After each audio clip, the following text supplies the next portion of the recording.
welcome to another episode of Kicking It with Camille. Wow, you kind of startled me with that. Did I scare you? Yeah, a little bit. I have that effect on men. That's all right. I'm just kidding. Okay, fine. Just kidding. Okay.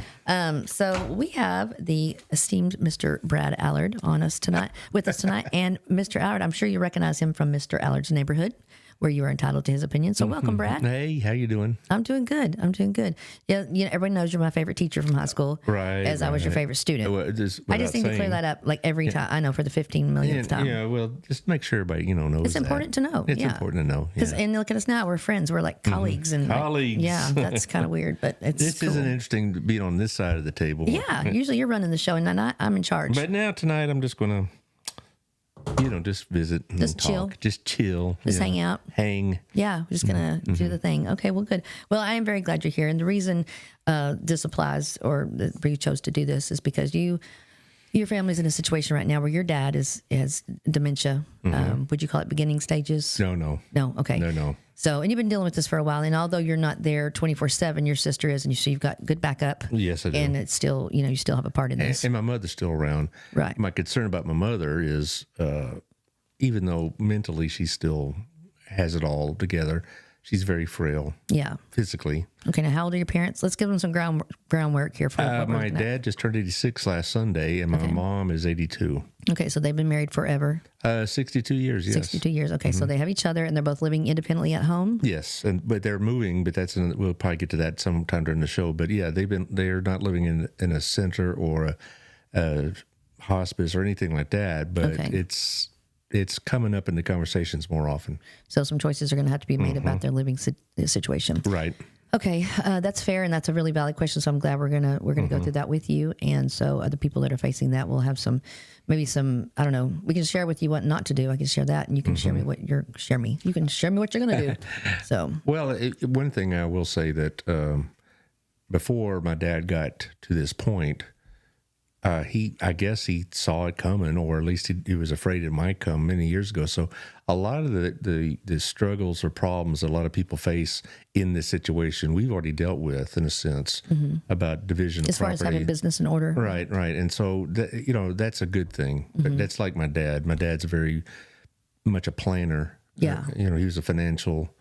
That's guy. lucky. Well, and it makes you feel better too, because you're doing exactly what they want to, as they maybe lose some faculties. I don't know if that's appropriate to say, but no, it's what's as their happened. memory begins to wane and it gets worse. It's worse. Yeah, it does. So so they're both living there, but they're going to be making a decision because she can't take care of him forever, probably, if he needs her physically. Well, they she needs some help. They live in Corsicana, and they have a really nice house, and it's an older house and big trees and all this other stuff, but it's a lot to take care of.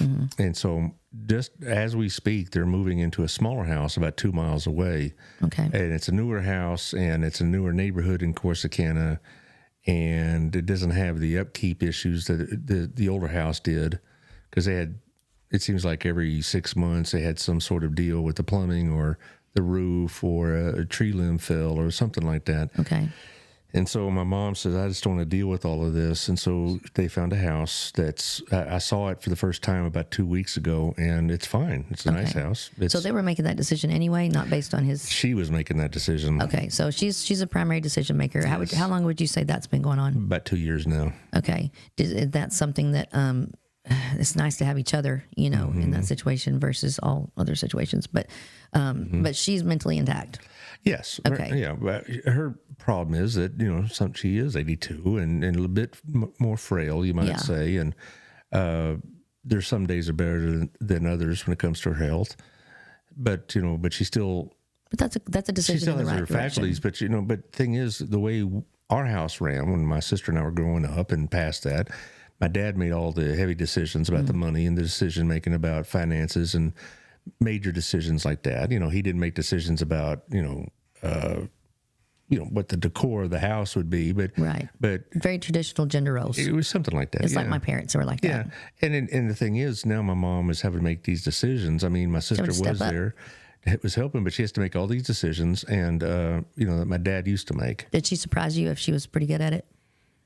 No, I'm not surprised, but I know it was a stressor for her. Yeah. But I wouldn't like, oh my gosh, I never saw this. My mother, no, my mom was never one of those frail little flower moms. She was, she gave me a pretty good whooping when I needed one. Well, of when I was a course, you're kid. going to need one for 10. Right, but so she wasn't like some shrinking violet, but you get in these roles, it was like with my wife and I pay most of the bills and all this other stuff, and if something happened to me, Robin has the faculties and the wherewithal to make the decisions. She just hasn't done it before, and it's frightening, right? A little bit. Well, and I think that's a blessing and a curse when you come from a traditional family with the mom that the Union Ward Cleaver type activities. Well, the men do the man things, the women do the women things, but it's equal contribution versus whatever. So I asked you that because it surprised me how my mom was able to. No, she's very intelligent, but it surprised me the way she was able to pick up with everything he did, which were the bills and things like that, and she did a really good job. So I was just curious if that was because when that becomes a new job for somebody, not only are they dealing with the person with dementia the first time, now they're dealing with all these new responsibilities. So that when I was growing up, like I said, my dad made those kind of decisions, but my mom, my dad worked a lot, so my mom was able to run the house and all this other stuff, and I think she did pay the bills. Yeah. But if something, God forbid, happened to Robin, I'd be up a creek dealing with insurance companies or doctors. That's our division of labor. She like today, she spent like a half an hour with Blue Cross dealing with something, and so we have a division of labor of that kind. But now my mom doesn't have that division of labor. She has to do it all. And what's smart that you mentioned earlier is that your dad would recognize the fact that this was a reality at some point for everyone, and then he needed to have it in order. And out of respect and love for you guys, he did that. But that conversation or that thought had to happen, which is, I think, the biggest challenge for people. They don't want to discuss it, and they don't want to face it. Well, see, what happened with my dad's situation in particular is that we had a great aunt. He had a great aunt. Was my great aunt, his aunt, who he was the executor of her estate, and because nobody, she had no children, and all her siblings were gone, and all this, and so Dad took over that role of executor, and he saw what was happening to her. She lived to be 103. Oh wow! Well, she was pretty mean. So okay. So the joke in our family was, God said eternity's a long time even for me, so he kind of put it off as long as he could. And so we make the joke that she was at her funeral was the only funeral we ever been to where there was 20 minutes of rebuttal to the eulogy. Okay, nice. All right. Well, that's interesting. But Dad took care of all the stuff, and as she declined, it got harder and harder, and he was having a reminder of all these things and deal with all these. I don't know. She'd go off on these tangents and such about the will or about property distribution or whatever else, and he's trying to keep her in between the ditches, and it just got harder and harder. She got older. She got more and more erratic, and so about 10 years ago, I'd guess, when he was in the mid-70s, it was like on Easter Sunday, I remember. It was Mother's Day, actually. I went over to Corsicana, and my son went with me, and my sister was there, and they were basically saying, we're going to start dividing up stuff now, not to give to you, but when we're gone, we're going to have everything written down on this yellow pad here so we know what's going on. Because the last thing they wanted was disputes over property between my sister and I. Now, to be really clear, my sister and I didn't have any preset conflicts with this. Yeah.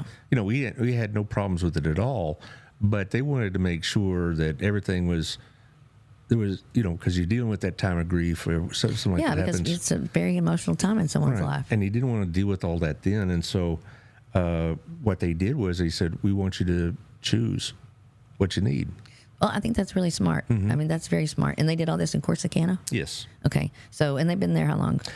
Oh, since about 2000. They lived in speaking of Corsicana, if you're watching with us or just joining us, if you will comment where you're watching from. And if you're just joining us, we're talking about as your parents age, and most specifically, we're talking about Brad's dad, who's experiencing dementia. So, so please do that comment or any of your questions.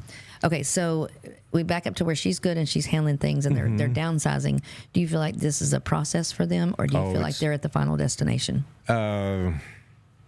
The hard answer is it depends which one goes first. Okay. If my father goes first, I could see my mom living there a little longer in that house, because it's about 2,000 square feet. It's a decent sized house, but more manageable, and she chose that in her right mind. If she goes first, it's going to take a SWAT team to get my dad out of there. Yeah. because he does not want to go to an assisted living, and that's been a hard conversation that we brought up. My sister and I brought up with him, and we got shut down pretty hard on that. Would your sister move in with him, or have him move in with them? Is that a possibility, or what are your possibilities? You know, my brother-in-law really takes good care of my dad. My brother-in-law lost. He's his like a surrogate father. He very much so. He lost his father many years ago, and so my dad is taken that place, so to speak, in many ways. And my brother-in-law Michael really, you know, he's a real godsend to our family, no question about it, because he does a lot of the chores, or it's like a brother to you, like a son to your. Yeah, he's not just an in-law. He's really very much outlaw. Very much integrated with the family, vested in this deal. And he mentioned to me the possibility they have a space in their house that they could put him in. I'm like, I don't know about that, you know, because it's not easy. You're talking about, as things progress, the demands on your time, and they both work from home, my sister and her brother, her husband, and you know, so it's going to be harder and harder to concentrate on doing your job when he's going to be underfoot like that. Yeah, that's a twofold thing, though. I mean, as magnanimous as that is, I mean, I offered to my mom the same thing. Offered for her to live with me, which nobody really wants that. But I mean, she would let me live with her, you know. Said, I'll build you a house in my backyard. We'll get you a little house down the street, something more manageable. And those are things that, you know, that I really hoped. I didn't think it'd be good for our relationship if we chose to live that closely together. That's my concern also. Yeah. And I think that was a reality for me. And then the second thing about that is you can have pretty much all the care that you need come to you. So I mean, if they do in living with you, you have the care come in, you know, and just knowing what's available to you till it's too late, till you've burned out, you know, because this caregiver burnout deal is a big deal. It really is, and you know. But that's the best place for them, is with somebody that's familiar. Well, I know of a couple of groups that I've come across, have been on my show, that talk about how they deal with this. That's their business. There's a group, like a home health or hospice company. One's called Assisting Hands, and an ex-student of mine, Megan Billings, runs it, and well, that's her maiden name. But anyway, the point is that they come in and they do things like take your dad or mom to the doctor, or get their medicine, or play cards with them, or come by and visit and help and do light house cleaning, or things like that. But as far as the heavy duty stuff, you know, sooner or later, I'm afraid it's going to get to that point. Well, there's resources, and that's a good thing. But you know what? And you just said something that reminded me. I mean, we're worried about cleaning and doing all the things that they're beginning not to do. Don't worry about that. It's just us. And you know what? Spend time. We get caught up in that, and it's so easy to get caught up and then realize that, oh my gosh, this is it, and you wish you'd just spent your time differently. You know? Right. I get you, but you know, my mom is not going to live in a house that's not neat. Well, no, I mean, and as long as she can do that, that's fine. But I mean, as they need you more, and you're going in to help, you know, don't help in a way that doesn't give you both feel good in your heart stuff. And another thing that my mom is doing is she's kind of giving away some of the stuff now, that because she wants to see the happiness on my wife's face, or my daughter's face, or my sister's face, when, you know, about jewelry or other family mementos and whatever else. Last time they came to our house, it's kind of hard for them to make the trip. You know, I don't want them to drive over here by themselves. Yeah, Mom can drive, but I don't really want them to do that. So if they come over, it's usually my brother-in-law or sister both are with them. Yeah. And they came over about 4 weeks ago, and he brought over my grandfather's accordion. Oh, really? He has one of them squeeze boxes. You know, he used to play that and all this. And they're kind of giving away some of those family items now, because their attitude is, you know, to put it crassly, they're going to be gone soon, and so they'd like to see us. You know, they want to see you enjoy those things. Yeah. Right, you know? right, exactly. And it's less stress because they know what they wanted is being carried out. Well, and we went back to that visit I mentioned about 10 years ago. Is that when we got that yellow pad, Mom said we're not going to have a situation where everything's up for grabs, and so my sister chose first, and I chose second, and she chose next, and we were choosing not just furniture, but, you know, family stuff. Things that, She wanted, like, my father's clock and things like that, and that's fine. And just about 2 weeks ago, you know, before they moved in the new house, my mom said to my wife, "Why don't you take our dining room set. It's very nice. Oh, And it fits our house very nice. And so that we got a U-Haul and took it and brought it home. And so they're just kind of piece by piece giving away some of their stuff because well, it's easier on you at the end anyway. it's a lot easier on them too because they don't have to worry about, taking care of it or moving it and their attitude is, It's just stuff. it's just stuff and I'm about to go to my reward. They don't need it. Yeah. Right? And so they're fine with all that. I bet half my house has been furnished by my parents over the last 36 years I've been married. So There's probably a lot of good conversations at that table growing up, and now there'll be a lot of good ones at your house growing up. I hope so. Dropping Way this to go. lid here. That's okay. But also, it gives them some peace that they know that. It gives them a little bit of joy too. Well, that their furniture is not going to end up on some, in the an roadside auction corner, block, yeah. or some, or some junk shop or some, antique store that's going to go. It's going to continue the family. I mean, we got pieces in the furniture in our house that their parents gave my parents.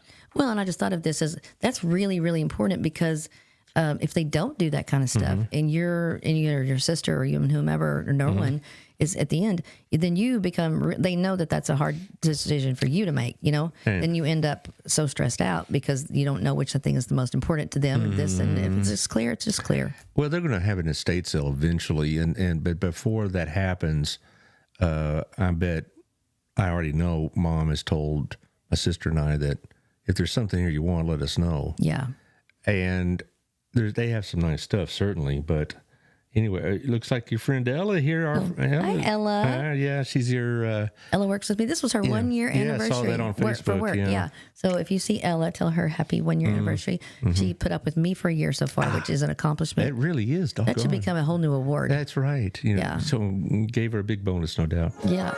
But anyway, here's Ella the Great. But having all that stuff, not just the furniture, but the family items already more or less distributed, even if I haven't gotten them, or my sister hasn't gotten them yet, we know where they're going. They still have the yellow pad. And it makes things easier. And my sister's not particularly like, I must have that.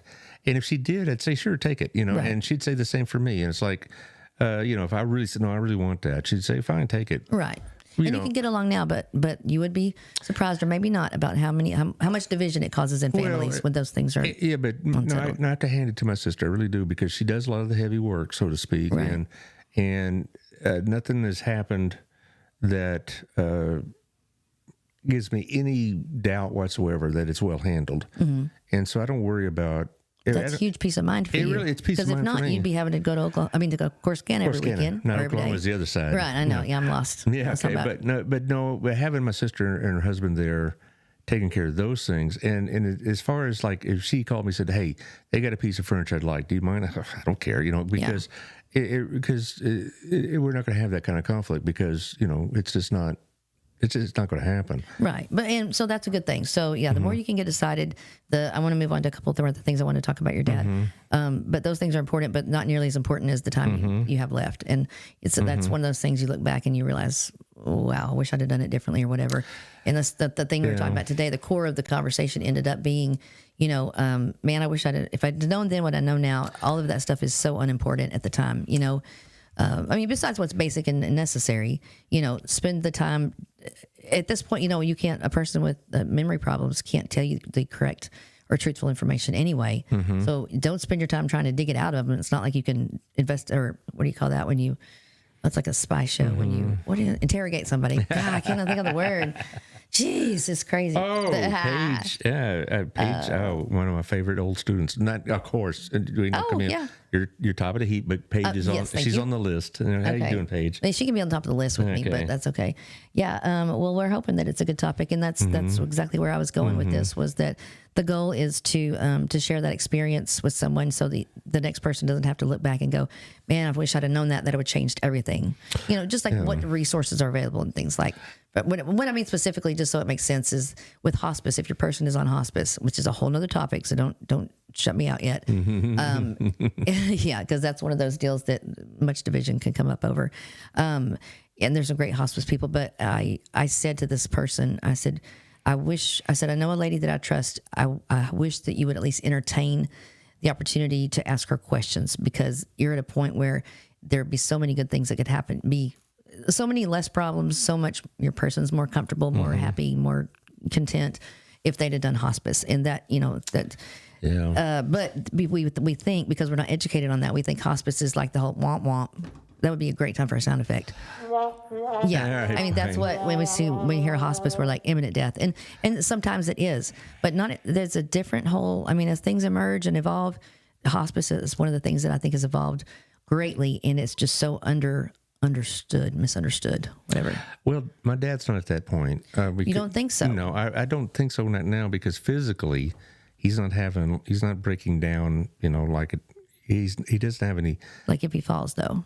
We'll see what happens, but physically he's okay for an 86-year-old man. It's a dementia that's the issue, but he doesn't have cancer. Okay. As far as health issues, Any other health issues? The things that are common for an 86-year-old man, you might say, and he's hard of hearing and things of that nature, but he doesn't have like an ongoing illness or crisis or just, like. So there's not a lot of comorbidities here. No, that's a good word for it. So it's not like that. It's the strain that my sister and my mom go through taking care of him is more of the mental issue, the constant having to remind him of things, the constant having to make sure that he's not skipping his medicine or whatever. Yeah. Does he wonder? Does he drive? Wait, does he drive? Well, only short distances. Okay. But that's coming to an end, I'm sure, pretty soon. Okay. But as far as wondering, or he doesn't wander around the block or anything like that. No, but again, my mom keeps a pretty good eye on him too. Okay. And then my sister and her husband, my brother-in-law, are over their house fairly often, or vice versa.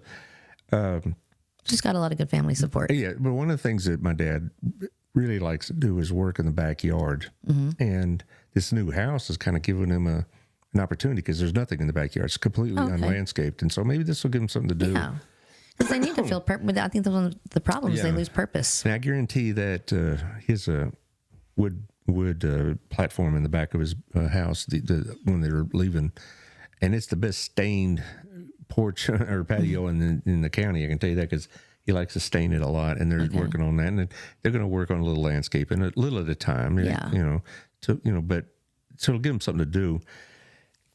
And it's kind of not contained, but I mean, it progresses so quickly, Well, what'll happen, what Amy, my sister, will say is they'll go along on like a platform and then drop, and then it'll go for a while for a platform, then drop some more. Yeah. But the thing about it, there's ain't no uprise. That's the hard part. It doesn't. Yeah. It's not going to. If it gets better, it doesn't get better. It's not going to. Progressively worse. At the rate will differ from person to person, but it does not get better. Well, and last time I saw him a couple of weeks ago, he seemed like in a good mood and all this other stuff. If you walked in and not knowing what's going on, you would think he's okay for half an hour or whatever. Just an older guy. Yeah, right. But we know what's going on. Right. But so he can fool you is what you're saying. Yeah, and like we have at family events, he'll be fine. He's not at the point where he doesn't recognize us. Mm-hmm. Sometimes though, I have to tell him the same stories. Yeah. The same day. Yeah. Or that's okay? So he's repetitive. It sounds like one of the most common things that is happening with very much. Or he'll ask about my kids. As if they're little? As if they're still in a situation like 5 years ago, like where my son's living. Yeah. 5 years ago, he lived in St. Louis. Now he's in Oklahoma City. My dad will ask, when's he moving to Oklahoma City? Well, he's done that, Dad. How do you answer him usually? I just answer him. There's no point in getting all fussy and saying, Dad, I've told you 100 times, because it just makes him feel bad. No need in teaching them a lesson or proving a point, because they don't get, that's not, that's what I was listening to a podcast today about. Dementia, and the reality is the brain is, and in no way do I intend to be insensitive in any way if it comes off that way for any part of this. Now I forgot my point. Golly, it always happens like that. Now we're talking about dementia here, and it's affecting us already, right? I'm not. Yeah. Oh my gosh. That's, yeah, that's it. Well, I mean, I don't know. They say it's hereditary, but they said there's a lot of things you can do to help it.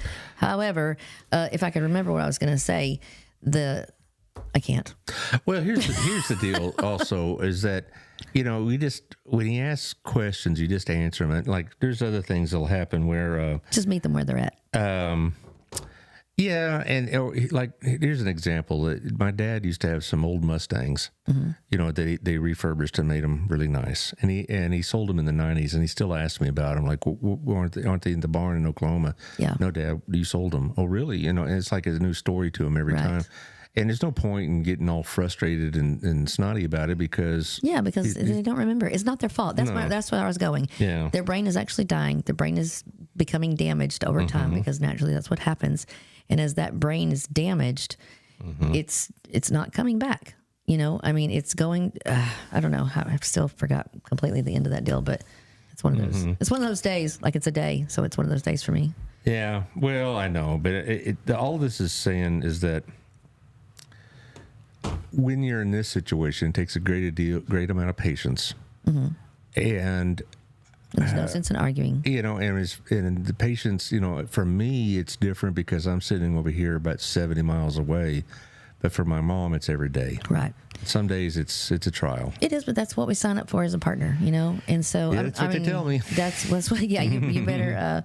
You better, be prepared because who knows what's going to happen, And thank God they have each other because they do. My mom didn't have anybody, And so that put a lot more pressure on me, which, again, they would do everything for us. To the reason that we're here. In fact, it's weird because this soon will be my first birthday without my mom, and I'm like, that really got to me because I'm thinking the person who brought me here, all the people that were here when I got here are gone, It's very much like I feel like an orphan. Well, I'm not saying that jokingly. Like, right. I have Grace, of course, and I have a wonderful family and friends, but my original family is gone. And I'm the only one here. Well, my wife and I are unique in one way. All of our friends, of all of our friends, we're the only couple we know where both sets of our parents are still alive. Her parents are still with us. Mine are still with us. Her parents are going through this, and they're in North Carolina, and so that's a real problem. Does Robin have brothers and sisters? She has two sisters, Okay. an older and a younger, but the younger one lives, in over in Hearst, and the older one is in Florida, and so they're not nearby. And That's a lot. yeah, and so they live on my parents-in-law live right on the Carolina borders, Okay. about half hour south Independently still. west of Charlotte. Yes, because God bless my father-in-law. I was joking about the 101st having to come take out my dad. It's going to take a lot more than that to get him off that land. It's land that they've owned since 1732. Yeah. Wow. Yeah, so they're not going anywhere and that kind of thing. But she's going through that now. My wife is. Yeah. Because both her parents are going through this encroaching dementia, and she can't do anything about it. She's going to go see them in a couple of weeks. And there's some trepidation there because my older sister-in-law, her older sister, went there and saw them last month, and she called the two sisters and said, "It ain't good. It's Well, getting if you haven't worse." seen them in a while, it's going to look really bad to you no matter what. If it's a decline, it's going to look poor to you if you have not seen them in a minute. And I've been told if my mother-in-law is the survivor, clear out that back bedroom, son, because we're going to have guests in the house. Yeah. And am I upset by that? Not really. And you may, but I mean, if they're that upset and they're that I think a lot of people in that era, and I could be wrong or it could be controversial, I don't know, whatever. But I think the most controversial thing is that, shoot, I forgot again. Oh, you're okay. What's wrong with me? I swear to God, I'm not trying to be late funny. At night. I'm usually in bed by 9 o'clock. Yeah. Dang it. I wish I could just keep playing. Here's another thing I was going to bring up on your show, though, is one thing my dad did before. My mom's idea to divide up the family stuff. Okay. But what my dad did, he had this binder called the bucket list, and it wasn't like things he wanted to do before he died. It was the kick the bucket list. But it had all the bank account numbers and all the passwords so helpful. and the will and who to call And the trust and the attorney and the CPA. And I got like access to the safety deposit box. My sister's got power of attorney if they need it. And so all that's taken care of. That's beautiful. Because I kind of joked that the reason why Robin keeps me around is because I know all the passwords. Yeah. Well, now we got all that we need, and it's in a book and in a binder, and I believe it's a thumb drive, and so if That's something so happens, smart. I'm doing that for Grace. I'm currently working. In fact, I'm writing a book, which is gonna. My printer wouldn't work because I printed some sheets out. There's my sister right there, and that's Well, hi, sister. And that's my Amy Green. That's my Amy sister. Green. That's my Amy Green. Amy Green. Yeah. Welcome, Amy Green. We're talking that's my about your sister. pops. Yeah. Well, no, she does a tremendous job taking care of you've my mentioned parents. that. You've mentioned that for a long time. And what's also helpful is that you know, when something like this happens, as you well know, you got a lot of things going on and a lot of things on your mind. And then after all that's over with, then you have to deal with the details, right? Yeah. Well, as best we can, we've taken care of those details. That's great because you have no idea the challenges that are going to pop up after you think that things are going to be going smoother, and it's nothing but another set of things that you didn't know. And so we will be right that. But I did remember what I was going to ask you. Okay, fine. Okay, the people probably think I'm trying to be funny. That's not right. That's not what I'm just normally like this. If you know me. I forgot. Just kidding. Now I remembered. What were the first signs that you guys noticed that your dad was? When did you acknowledge, like out loud, that this is something that's beginning to happen that you're seeing? For me, it was about 5 years ago. Okay. But what did you do? It just, the kind of the normal thing of aging. For one thing, is you just get more hard of hearing, but that's not the only reason. But it just, some things like, well, you don't know this, Dad. I mean, something like that, or we just told you this, Dad, or something like that. But it wasn't ongoing. Now it's 24/7 practically. Okay. But no, I'd say when he turned about 81, 82. Okay. And so began forgetting things. You're just forgetting, small things. But like what did he lose his phone? No, I lose my phone every day. Keys. Well, I do too. Yeah, I mean, that's why phone keys. No, I'm just forgetting about like something we did. Recently, experiences, right? Or some, somebody's name, like, oh, what's the name of that guy again? Oh, it's like somebody you just talked to, Dad. Right. But it wasn't like one day he's fine and the next day it was a total mess or something like that. Gradual, it so was unpredictable. Gradual. You're right. And so even like 3 years ago, having a really good day. 3 years ago he seemed to remember more, but now not so much. Okay, so.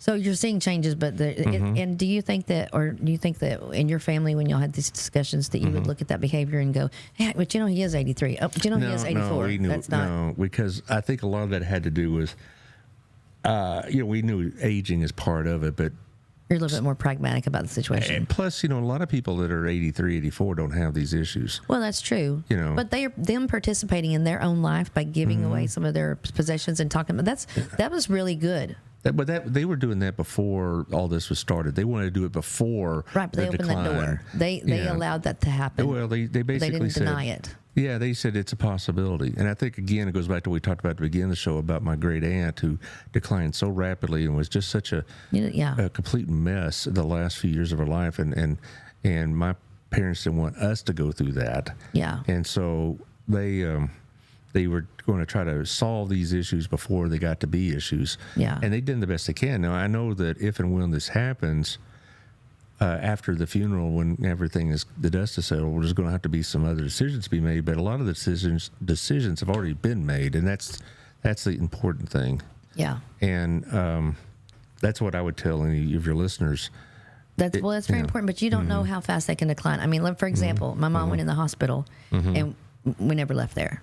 I mean, we went to the hospitals, walking, talking, eating, speaking, conversating. Having just the forgetfulness, and never left. Did not leave there alive.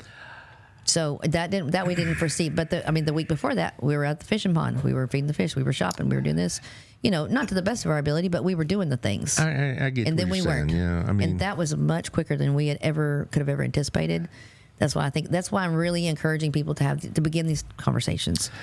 Well, and then it also encouraged Robin and I, even at our age, to make sure our affairs are in order. Yep. We got a former student who's now an attorney who handles family law to write us a will and all this other stuff. And so all that's taken care of. And my son and daughter are, we have our own bucket book, so to speak. And so even though, God willing, I don't know when I'm going to croak. I'm 62, and so I may have 20 years. I may have 5 minutes. I don't know. Yeah. But the point is that that inspired Robin and I to make sure we were taken care of. So any of your listeners, I'd say, if you're alive, you're going to be on one end of the deal at some point or another. You need to take care of a will and all this other stuff, because I've had friends that whose parents maybe died without a will, and it was a mess. Well, yeah, it can be a mess with a good will intact. Yeah, right. It can be a total wreck. Yeah, you've told me some of the hair pulling you've had to go through, and you've had it all taken care of. Yeah, and it's not a matter of just. It's just. What do you call it? Not. But you're right about the suddenness of it. I do. It will always feel sudden. It could always feel sudden. Is what my point is. I dread the call at 6 in the morning whatnot, or late night call from my sister saying something's happened, or my mother saying something's happened. But don't dread it. Just spend the time you have. I mean, that's again, going back to the first, like that time we have. You know what? You've done as much as you can do. It is what it is. Your family gets along, but you can't always. I would tell you with great urgency that your family may not always get along if it's not very clear cut and if everybody's not on the same page. Oh, that can be terrible. We get along. Yeah, and y'all do. Yeah, we do. My sister and her husband are good people. Yeah, and so that gives me peace about what's going on, because I don't have to worry about that part of it. And my parents really did a good job with us. Yeah. My sister and I, and they really, I still think of the lessons they taught us, and that's what I'm going to think about when it finally happens. I'll be sad, but both my parents are Christian people. It's what we're living for. And so I'm not really, their fate, I know where they're going. Yeah, I'll be sad, and there'll be some tears and all that, but we'll miss them. But if you think about it, that's what we're living for. Well, so they just won. Yeah. Right? Exactly. And then we're sad because we're human, And I think that it's okay to be sad, but I don't think that anyone should mourn the rest of their, that's like goes back to the whole, okay, we know what's going to happen here. We sign up for it knowingly again. You know what I mean? That's, we're not signing up for that. We're signing up to do with an ultimate goal of heaven, and, Right. And so they won. And so, but don't make us feel any better. And as far as having a good life, my dad was born in a pretty dire straits, if you will, in a small town, Oklahoma. When they talk about the other side of the tracks, they were on the tracks. Yeah. Okay. All right. But he ended up doing very well for himself. He went in the military. He got a college degree. He became a chief financial officer of a large company. He made decent money, made good money towards the end. And they lived a good life. Right. And they'd been places. My mom and dad have been, several places. Yeah. Around the world. Good's a relative term. Yeah. Good to me and good to you, successful to me. That's just semantics, really. But I don't know. But yeah, they had something that they could be proud of, and you could be proud of for them. And because of a lot of things my dad did, my sister and I certainly benefited from it. We both went to Baylor, and we both got. Okay. And she has a graduate degree from Houston, and I have one from UTA. Okay. And so what more could a family want? I'm just saying they set us up very well. Right, but they're happy to see their kids succeed like that. They said they did their part and you did yours, and that's got to be a real joy for a parent. It is. Yeah, and you get to watch them watch you do that. That's huge. Think about it from a parent's perspective. What makes you more proud or more happy? Well, to see your kid really just winning. And you never get too old to want to hear your mama say that they're proud of you. Absolutely. Yeah. That's your greatest cheerleader. Yeah. When you get a card or whatnot for birthday or Christmas and they tell you how proud they are of you. My dad is not one for, overt emotional expressions or whatnot, but I knew he loved us just because he got up every day and went to work. Right. And he did those things that a father does. That was enough for me. I didn't have to hear it all the time. Right. And as far as in my mom, she's a bit more overt about it. Of course, but we weren't big huggers, so well, I think it's kind of a joke now for us because I didn't hug my kid enough because nobody. We weren't huggers, so now I try to do a full frontal hug, because I know that yes, everyone's getting a hug. No, not really. I'm still kind of a side hugger sometimes. So COVID made it weird. Do you shake hands? Do you hug? No, so yeah, no, but the emotion. You know where you stand with the person, because you know each other. You have a good relationship, and you've worked on it your whole lives. You mentioned about hospice and all this other stuff. I always envision hospice as those who are physically unable to care for themselves. Yeah.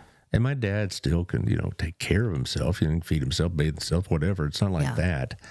But it just.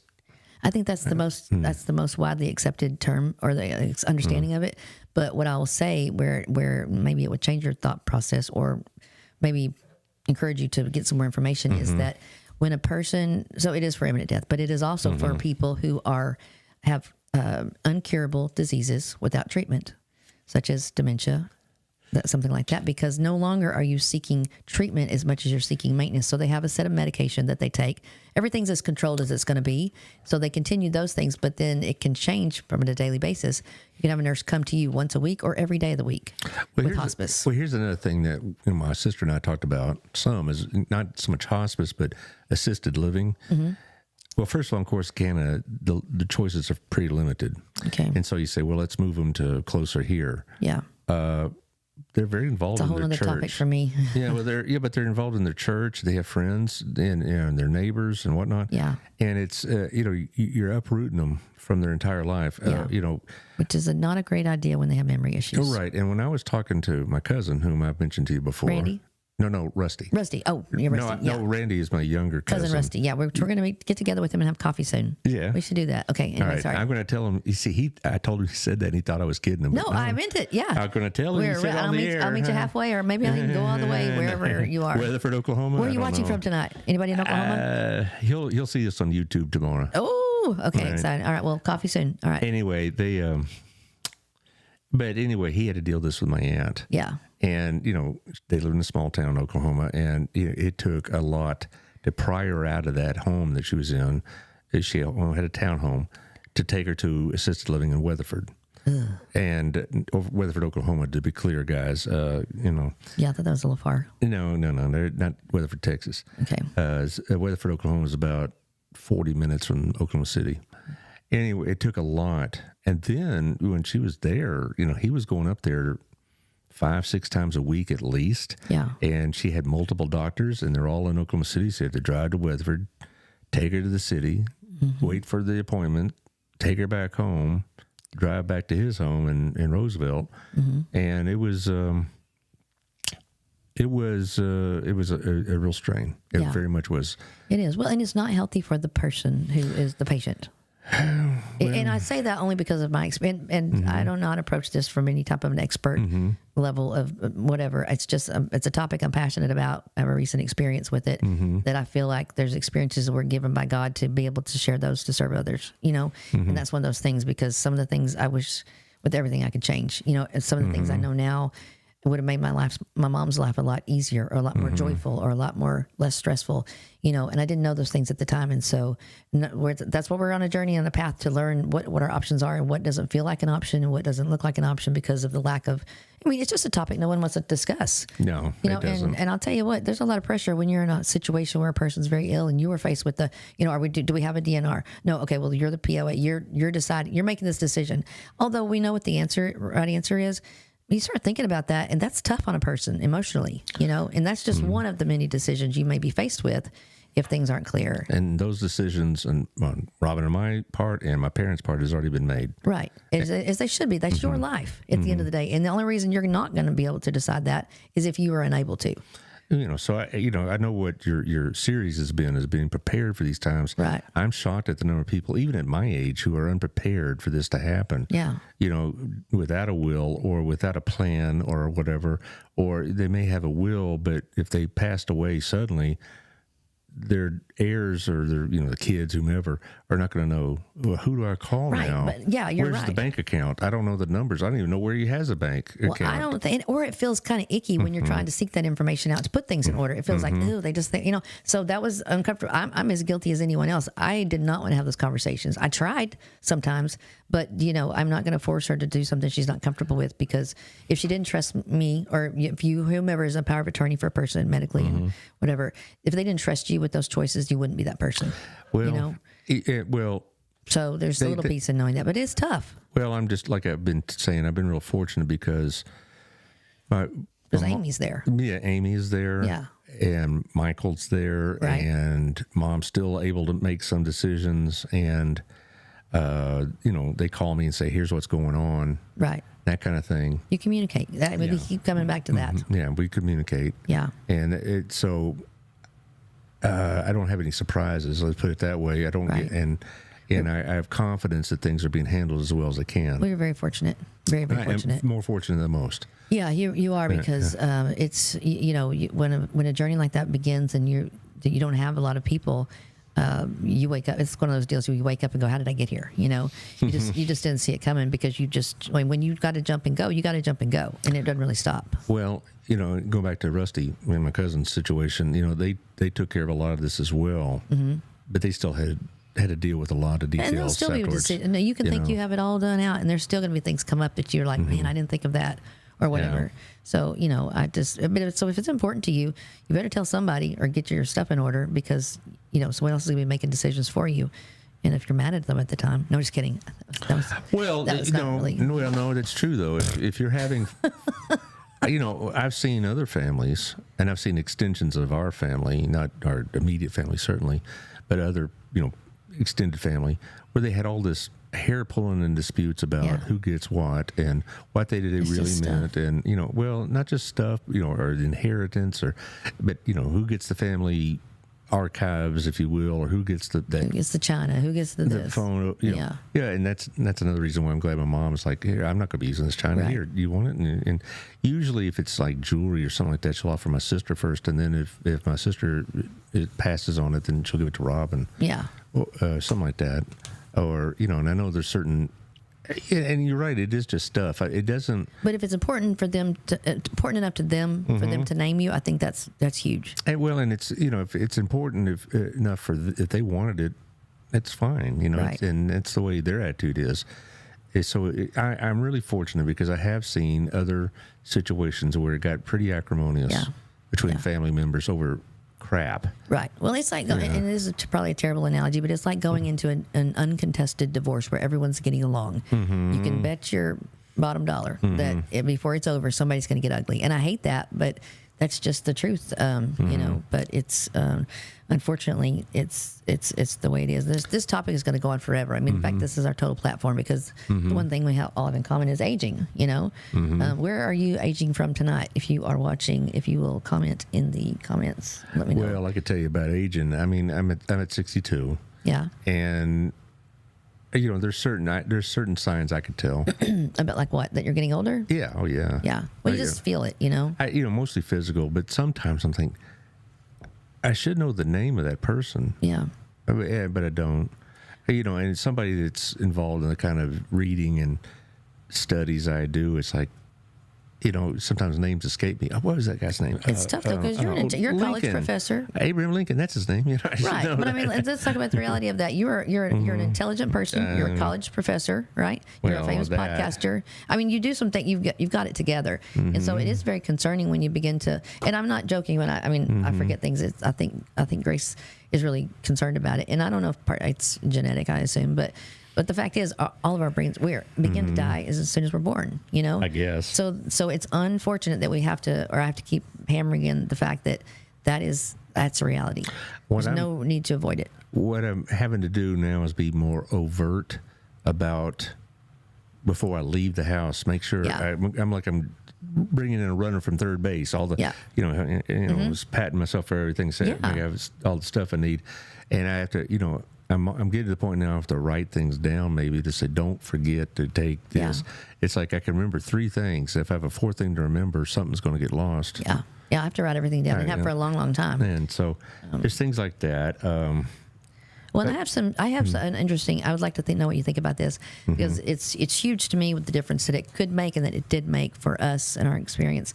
Journaling, and beginning as soon as, like now, because that, journaling, would that have been helpful to you guys? I mean, say you're going down to relieve Amy and her husband. If you were able to walk in and see a snapshot of everything, she could go on about her way, and you would have a complete picture of what's happening currently. That's, I guess, that's, my wife does something like that, but we're not real good in my family about writing down our most intimate thoughts and that kind of thing. We're not like that so much. We're pragmatic people more than anything else, and so. Well, I mean, like health conditions. What is changes that are happening? About that, fine, changes in diet. What my appointments are. What is important to me. The things we take for granted. Did I pay a bill today? Did somebody give me money today? Did someone visit me today? Just like a snapshot of their life that they can look at in their own handwriting. Well, I know my mom has like a checklist for my dad's medications and meals and whatever else. So that's sort of, that's a great start. Yeah, and so she still has that going on. Okay. As far as, I my mom's not going to write a journal. That's We'll call it what you want. I mean, Right. a checklist, a book, something. well. See, I was envisioning a diary in my head, and that's not going to happen. Where Right. they talk about their feelings. That's not the Allard way. Yeah, and not is not mine either. Yeah. But just a simple thing like when a person begins to need more care, and you're going to exhaust your caregivers, and they're crossing paths as they relieve one another. Walking into that situation with like an instruction book, basically. Where are we at with what? What are we doing these days we need to watch out for? Those kinds of things. Short of breath, blood pressure, like just to chart the changes without being a chart. I don't know how my words, but just a snapshot where an overview of, you can walk in and know what's going on with that person, because you can't trust that person, unfortunately. And it is not their fault that you cannot trust them. Right. But how many times, I can't tell you how many times I was told, yeah, I took my medicine. Right. Okay. Because surely, why wouldn't you? I sometimes forget to take my medicine even now. Yeah. And, so, it would be helpful we'll start this with you. And it's a good experiment. You should try it, because it's very comforting to look back at something, to know that if you're skeptical and you don't know who you can trust, which that's a real reality of that situation at some point, where they become distrustful. And when they can look at something in their own handwriting and put together pieces of a puzzle that they don't know about anymore, then that's a little bit of comfort for them as well. It allows them to participate in their life more so than if they were more unknowing. That's not from a feelings, because who wants to talk about feelings? Okay. Yeah, nobody gets feelings. I mean, whatever. But so I guess it is late at night, isn't it? Because I think I just went to bed. Yeah, I just went to sleep. Just kidding. Well, no, I usually by this time, if there's sports on, I'll have it on the background and I do a little reading. But try to keep up on all the junk that's going on in the world today. But that's another show, right? That is another show. Well, and Brad, I really appreciate you sharing candidly your story about your dad, what you're going through. I know you're going through it at the moment, and it's making you vulnerable, or becoming vulnerable. And I can't say that, but you know what I mean, vulnerable. Well, I got you. Just share your personal story, and we're going to walk with you through that, and offer anybody that's watching, if you have good advice. We're going to have a resource landing page soon. I think it's kickinitwithcamille.com, but I'm totally not the tech person here, so I'll probably get in trouble later. But we're going to have some resources for you at a landing point somewhere, and those will be important. So we're curious to follow your journey, and find out how that goes, and share the things that will help a person and hurt a person, and just become a community of people that are dealing with this, and be there, be supporters. Maybe in a few months from now, I can come back on and give you an update on all of this. Yeah. I just want to say thank you publicly so much to my sister for taking care of my parents the way she does. Yeah. And that's no joke. You've said that for a long, long time to me. Yeah. So. Even before the show, right? Yeah, before the show, and before this was even born. So, that's a huge comfort. So thank you, Amy. You're a hero. I'd say. I mean, she is. Absolutely. I don't know her, but I know that she is. Yeah, well, I'll have to bring her up here sometime. She's a pistol. Yeah. Oh, good. Well, we're gonna like her. You're gonna love her. Okay. Awesome. All right, Amy, get down here. She's good at busting my chops. Pretty good. Oh, good. So. We maybe need to have her. I'd love to have her perspective. Her perspective on the show as being more closely, tied to might this. could get her on a Zoom, maybe. We can do that. Of course, Canada at this time of night, it's a pretty good drive. Yeah, that's true. Yeah. That is true. Yeah, we'll do that. But, the point is, share your experience, strength and hope with other people, so that we can help each other. Because it's not if it's going to happen, it's when. But I think that you talking about not planning properly with some of our generation, I think this is one of those things that people mostly don't face or discuss until they're forced to, and it's always situational. Aw, you're what a sweet sister. Yeah. Wish I had a sweet sister like that. But then I'd probably be mad because they probably steal my clothes, or wouldn't return my shoes or something they borrowed.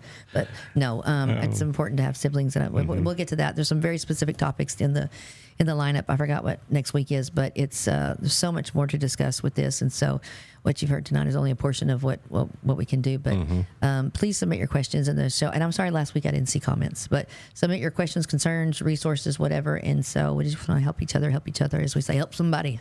Help some. Okay. I can't say. I wish I had a voice changer for that one. It's like, help somebody. Okay. What? Oh yeah, help somebody. Is that how we do it? That's just how we do it. Good grief. Why is it doing it to Brad? 'Cause he knows better. Oh, but you're the guest today. You're not in charge, Mr. Allard. Oh, okay. Okay, stop that. It's creepy. All right. Anyway, so much more to talk about, so much more to say in the coming weeks. But anyway, our thoughts and prayers are with you as your family goes through that, Yeah, because thank it's you. tough, and It is. don't wish it on anybody. And it's not going to happen to everybody, but it's becoming more common, and I have more opinions on that, why it's becoming more common. But either way, neither here nor there, we have enjoyed our time tonight with you, Brad, and I've enjoyed look it. forward to hearing from all of you. And sorry, I'm kind of long-winded sometimes. No, it's your show. It's Even supposed to without be. words, I don't even have words, and I still make sounds, I guess. So. I know it's interesting being on this side of the table. I've enjoyed it. Interesting. Well, all right. Well, thanks again, and I hope you guys have a great evening, and we'll see you next Thursday night at 8:30.